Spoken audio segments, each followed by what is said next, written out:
of a brand that is rooted in its core product. They make damn good shoes. And Nike is an example of a brand that has transcended its core product. Which is the more successful? Nike. Yeah? What does Titan do? What does Titan make? Watches. No, watches, eyewear, a lot of things. So now what is the brand? So when you look at a Titan watch, do you look at the time-telling device or do you think of the thought called Titan? No, time-telling device. You think of it as a time-telling device? What about your? Still no. Yeah? Brand. We look at other brands. Brand. You look at other brands. But when you look at a Titan watch, do you think of it as a electronic sundial on your wrist? No.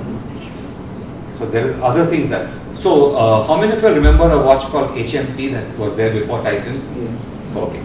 Never put your hands up for questions like this. That tells your age. That tells your age for sure. Okay. So when you thought HMT, you thought sundials on your wrist. You thought watches. But Titan took it to another level. It came up with. It became an accessory. It became jewelry. And when it became accessories and jewelry, it could then launch frames. It could then launch all sorts of other stuff, right? So Titan again transcended it. When you look at Montblanc, what do you think? Pens. That's because the only thing that you are exposed to is pens. Okay? The Montblanc does a hell of a lot of business in the non-pen area. So when I say Nike shoes, Bata shoes, Titan shoes, Titan watches, that will be interesting. Titan watches, but we don't say Montblanc pens or Montblanc watches or Montblanc cufflinks. Okay? Montblanc is Montblanc. So sometimes brands transcend their core products so much that they exist in isolation by themselves. Okay, so Montblanc is an example of that. Yeah. Question. Huh? At least in my mind, when I think of Nike as a brand, to me winning comes a lot. But then equally when I think of Bata, the brand value for money comes. So were you trying to suggest that Bata's branding is not as good as Nike? It's different. There's a difference between not as good and different. So if Bata were to today take on Nike's not branding, positioning, which it would not be able to do given its history, but suppose it were to take, it would lose a large part of its core audience. Yeah. So it is not that one is better than the other one. They are just different because they are catering to different consumers. Consumers are different. No? Two? Safety of the product. So when you buy this wonderful bottle of perfume for $700, is that packaging safeguarding the perfume? Or is the packaging It's enhancing the product. Looks of the pulling your hand towards getting it? Okay, so packaging has multiple roles. The obvious role is to protect the product. It's like shirts. Do we really wear shirts to keep the sun out? Obviously not. So why is pricing important? Why is distribution important? Why is merchandising important? Why is product placement important? Why is advertising important? Why is patenting important? These are all the things that you would think about when you're looking at your product. Branding, to my mind, is even more important, but we don't think about it. We don't think about it because we are not able to separate it from the product. And that's the tricky part. And that's what I want to talk about today. How to be able to separate out the brand from the product. Yeah? So why are brands important? Because a consumer has the ability to choose. That's why. If the consumer has no ability to choose, there will be no brands. So in the Soviet Union, in the communist era, there was no choice. There were no brands. Okay? Consumer has the ability to choose your product and no one else's. And that is what a brand causes to happen. Yeah? Okay. We talked about product features. You talked about product has to be good. So are product features enough? I'm saying no, because tomorrow someone else can have the same features. No, because tomorrow someone else can have even better features. Your features, your quality can never be the definer of your brand. It can define it only to a certain extent. It cannot be the definer. Unless it is a continuing definer. Which means that, So Sony, for example, when they started, I forget the guy's name, the fellow who wrote that book. Akito. Akito. So what did he say? He said Sony will always make products that didn't exist before. Right? Now that's a tall claim to make. But he has to live up to it every day for every product. Okay? So product features are important, and they can be your thing if you can make your product features different and new every day, which is difficult. But I'm saying there are really two killer reasons why the brand and not the product is important. First, consumers don't use products for the sake of using them. They use them for the experience, for the delight of using them. I'm saying there's a payoff for using a brand. And that's a very powerful thought. If I can look at my brand as a product that I'm using, by the act of using which I have a payoff, then that becomes a brand. The payoff is what determines a brand. Yeah. I've used the word consumer delight over here, I've used words like experience, whatever.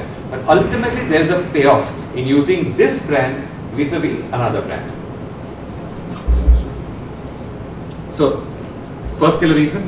And this payoff is not simple, okay, or functional. It is complex. The payoff could be mental, it could be sensorial, it could be emotional, behavior. Above all, it is non-rational. So the payoff is non-rational. Okay. So the product is rational, the payoff is non-rational. Yeah. I'm saying, and these are the thoughts that distinguish a brand from a commodity. You know, we all hear about commodities becoming brands. What is it that makes a commodity into a brand? I'll give you two examples. Look at Ambuja Cement. It's a brand that I've been associated with for many years. Cements were a commodity once, right? We all know this.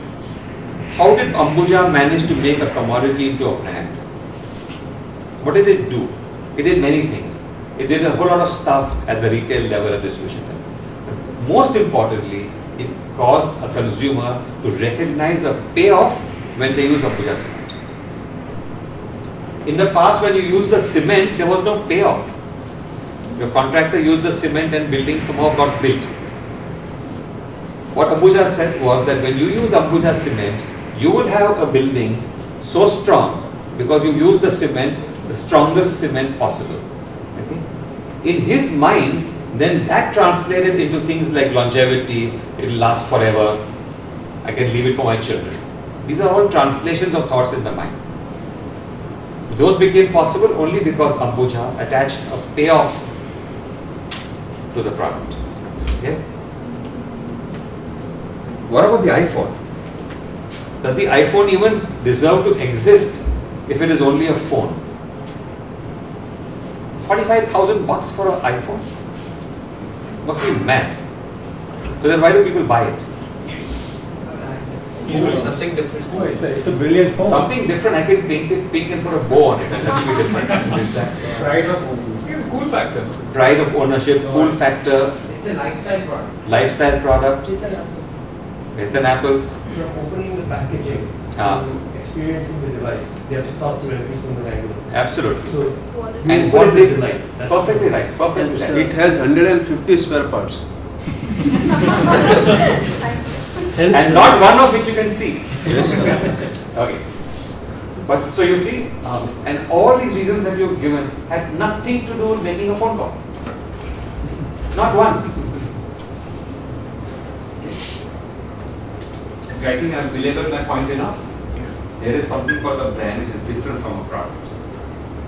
And really, like I said, all the time that I'm talking, I want you to think about your own startups and your own products that you're making. And how would the brand be different from the product? I love it when people stand in my talks, but there are seats there.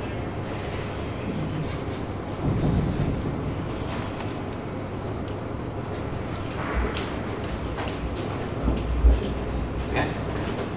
Again, more from the context of consumers, when we talk about B2B sales, how would it make a difference? Because everything is dependent on pricing. How do you quote the multi-tier, quotations going on, and so is the proposal my brand? Think about it. When you go as a salesman, you are part of the brand. Ultimately, what is that person buys? Okay, you got a product, you go to a purchase manager typically. Purchase manager will look at all your specifications. Do you even have to go and meet him? No. You can just mail it to him, right? If all life was that simple, you just mail it to him and you look at this mail and you look at this mail and say, Sasta, I have to buy this. But obviously, you want to say that, मैं महंगा हूँ, मगर you still need to buy me because, and that's where your charming smile comes in, that's where your packaging comes in, and that's where all the other stuff that comes in. People are not rational. That's the very important thought to me. People are not rational. Decisions are never rational. Everything that human beings do is irrational. And by irrational, I don't mean badly irrational. I mean non-rational. Are you associating the aspects of the promoter's behavior to that of the brand? Say that again? Are you associating the aspects of a promoter behavior? As I go to the purchase manager, the brand I have introduced, I interact with him. When you buy a is bottle, that an aspect of the brand as well? when you buy a packaged product, the packaging has nothing to do with the product, but it is there to enhance the product. You are the packaging for your product when you go to the purchase manager, the promoter. You are the packaging for that. You are intrinsically a part of the product. Because he perceives not only your quotation, he perceives you also. He perceives everything. So I'm saying so some of you all have websites. Why do you all make your websites to be singing and dancing? Can't I just come to your website and see what is on that? Which is the best looking website in the universe? Google. You are in Google. And what does it have? Nothing. There's a box which says Google. That's it. So you might want to think about how that packaging works. Okay. So I once said that there are two killer reasons. All that was the first killer reason. But to my mind, and the second and the most important reason for a company is that you can own a brand. You cannot own a product. A brand is yours. A product is not yours. You can own a brand into posterity. You cannot own a product into posterity. And that is the biggest killer reason why products have to transcend into brands. Yeah? Because a brand is unique to you. You make a product, anybody can do that, but you create a brand. Brands don't just happen. Some thought has to go into it. And the way we are going to do today's session is, I'm going to talk a lot about all this stuff. Okay? Then I'm going to invite Ashton to come and talk again about all of this stuff from a different perspective. At that point of time, we will be doing exercises. Exercises as in, you will be doing exercises with these little slips of paper about your own products, about your own company, about your own brand. Yeah? So that's how we are going to do this. Okay, so let's look at creating a brand. The first and most important and most difficult step about branding is thinking about it. Because entrepreneurs have no time to think about anything other than getting that product right. The first time, most difficult task is stop, sit down, take a paper pencil and think about it. By asking some critical questions and seeking non-obvious answers. Okay? Questions like, what is the most unique attribute of my product? Have you ever asked that question? All the guys who are making product, what is the most unique attribute of the product? Unique. Not the one that you got a major charge out of because it was so difficult to make, but I cracked it. Oftentimes we think that because so much effort went into making something, that must be the important reason.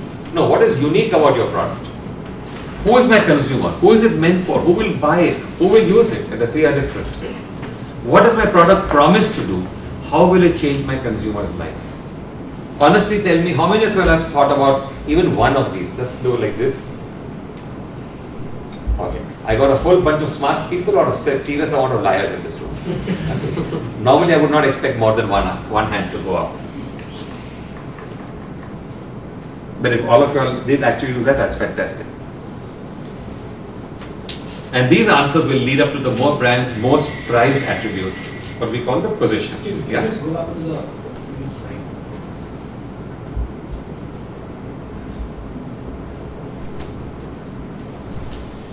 Thank you. So I have a question. So what's the difference between who will buy it and who is it meant for? Mothers buy baby food for their children. Okay, baby will use it eventually. They will use it. It's fine. Unless you sell that to the mummy also. Like for example, Cerelac has banana flavor, strawberry flavor. Do you know that babies can't taste banana and strawberry? Babies can't taste that. It's the mother who, when she makes the Cerelac, puts a little on her hand and tastes it and says, ah, nice, and gives it to the baby. Okay? That strawberry flavor is for the mother, not for the baby. Okay? Babies can't taste strawberry. This is not part of your reusable children's products. Okay. So I'm saying these answers would lead to the brand's most prized possession, which is the position. So let's talk about positioning a brand. Okay. Management textbooks will lots of definitions of positioning. We'll do the simple stuff over here today. Okay. So positioning. Positioning is what you do to the mind of the consumer. As simple as that. Positioning is what you as entrepreneur do to the mind of the consumer. That's positioning. Positioning is preparing the mind of the consumer to receive your product thought. Okay? So, important things over here. One is your product thought, not your product. What your product stands for, what it will be perceived as, the product thought. But more importantly, positioning is preparing the mind to receive your product thoughts. Okay? So that is positioning. Let's look at another one. Positioning is defining for the consumer how he should perceive your product. So interesting, isn't it? You can't make a product and leave it and hope like hell that it will get positioned. Recipe for disaster. And I can give you examples of that. Positioning is defining for the consumer how he should perceive your product. Telling your consumer, hey, this is my product, this is how you should perceive it. Okay. As the gentleman who introduced us said that I run a consumer research company.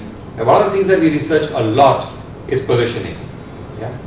And one of the things that we have learned is all products get positioned. Now they get positioned because they chose how to position it consciously of their own volition, like Ambuja Cement has done. Or they get positioned by the sheer act of existing. And people use it and after a while they get positioned. And I'll give you my favorite example of products that get positioned naturally on their own without the company's intervention and why that is a disaster. So many years ago we were called upon to research Limca. Everyone knows Limca. The original Limca, they didn't position the brand at all. They just launched it and there it was.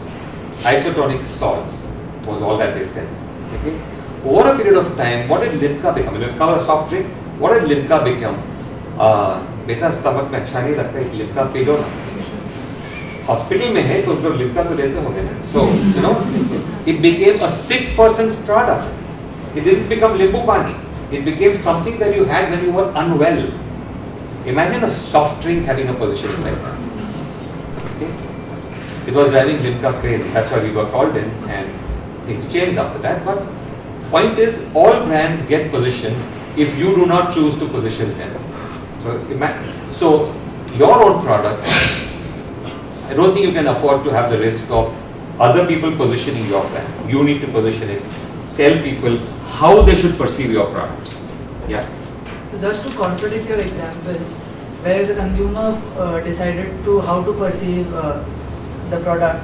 In Punjab, I read it somewhere that the sale of washing machines increased, and the reason was that they used it for making buttermilk out of it. So don't you think that the sales were increasing and the company didn't mind that the consumer. What has this got to do with positioning? This has got to do with usage.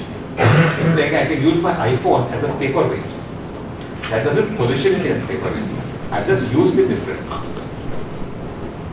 I use a washing machine to make lassi. It has nothing to do with washing clothes and my positioning the brand. It's just that I found another use for it. I could have used that washing machine as a doorstop. No, so let's not trivialize positioning. Positioning is a very deep, fundamentally difficult thing to do. It is the thing that you need to do which will ensure your brand's success, because I'm going to say in the next few slides that if you don't do it, you're ensuring your brand's failure. Okay, so it's very, very important. How do you define, how do you tell people you should perceive this like this? That's just by advertising and marketing, or there are other measures defining how you should perceive it? Everything finally boils down to how I would communicate to you. When you say advertising, that's one channel of communication. I can have PR, that's another channel of communication. I can come and tell you, that's another channel. So one is a channel of communicating, the other is what I communicate to you. You know the biggest reason the iPhone sold was because Steve Jobs picked it up and showed it to people and said, this is the best looking thing I've seen in my life. That's it. Another related question, like suppose there are two products, for example, which are like identical in all each other, and two companies can position it differently. Of course. Right. Now, the question is, well, so, and assume that one is a winning positioning and one is a losing position. Yes. So the question is that how do you select the right positioning? That's what people like me and my company do. This is not a plug for my company. What it means is that what you need to do is you need to think through very carefully, understand your product carefully, understand your consumer carefully, and later on I will give you an example of precisely this. Okay? And if I don't give it to you, remind me. It's about live on. So, yeah.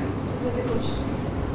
We are talking about big brands here, right? I'm talking about the positioning of those brands and No, about no. the brand. Any brand, anything. And so Smallest you little want thing. like One big we old all brand. being startups and we have like bootstrap budgets. Is it positioning all about we are defining in terms of advertising, PRs, everything which relates money? That's what I said. Positioning, how you communicate is only one channel of it. But positioning has to happen in your mind. And today my entire talk is about what happens in your mind. Because I'm concerned about my entrepreneurs not appreciating this. Positioning is not what you will finally achieve at the end over there. If it's not clear in your mind. If it's clear in your mind, then you will find the means to talk. So for example, if your brand's positioning is clear in your mind, then everybody you talk to, you will say the same things to them. So you have an elevator pitch. What is an elevator pitch? If the elevator pitch is getting down your positioning down to a 30-second thing, but saying that same 30-second constantly. So what do? I make, water pumps is not a positioning statement. But I make devices that will change your life is a positioning statement. Yeah. So water pump, anybody can do. Devices that change your life, only you. Excuse me.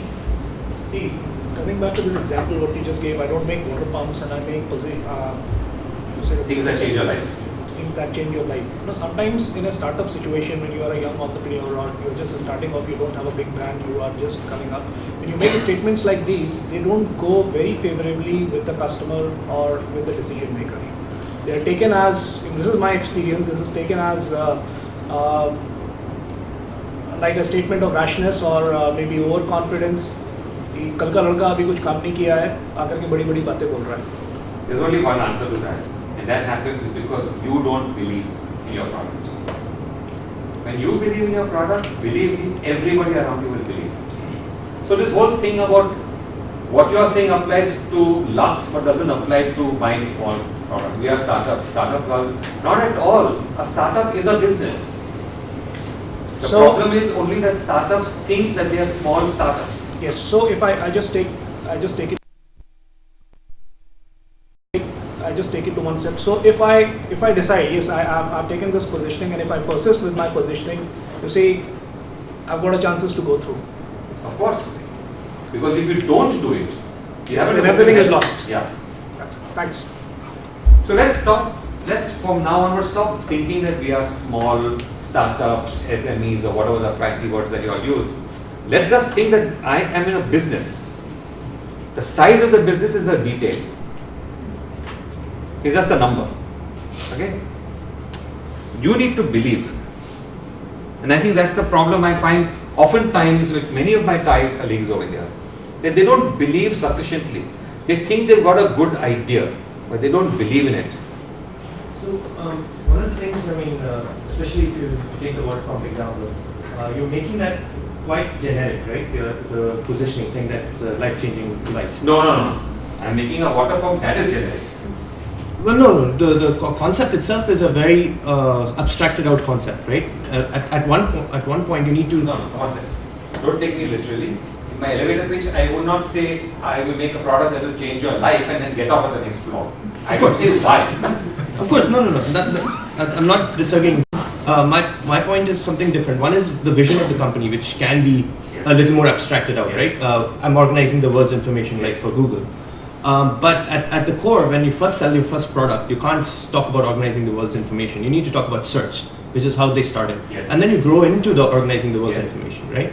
So if you abstract out your core products so in the first place as a startup, it's probably not a good idea. No. At the startup stage, when you're starting with the thought, you would have the positioning in your mind which is appropriate to that thought. Right. As you grow bigger. So for example, if Google stayed in the search business, it would not validly say organizing the world's information. Correct.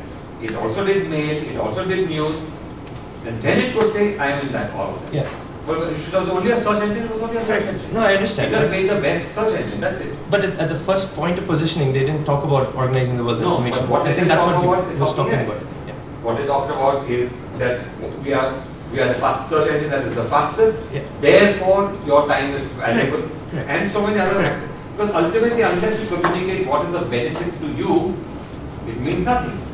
Yahoo also has a search engine. Why is Google search engine better than Yahoo search engine? It's faster. So what? I'm not in a hurry. So I need to translate that thought of it is faster into something that makes sense to you. So you can get, so it is faster, therefore it doesn't come in the way of your doing your regular other work. Is a way of translating that thought, which Google can own but Yahoo didn't own. Okay. I'm saying we pause here for a moment to understand more clearly what is a consumer. So everything ultimately decides. Remember in that chart I made, it's product and then the consumer. So unless the consumer is defined, we will not make any progress. So I'm going to talk about who or what is a consumer and how we should think about consumers for a while. Yeah? Okay. So there are some self-evident truths about a consumer. And I'm calling them self-evident because they are obvious. But they are so obvious that we often tend to forget them. First, we are all here because of the consumer.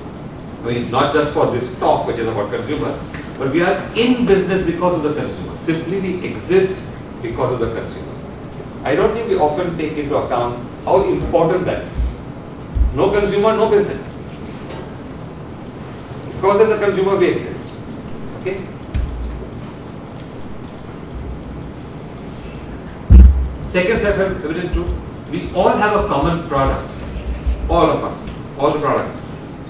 No matter what we manage.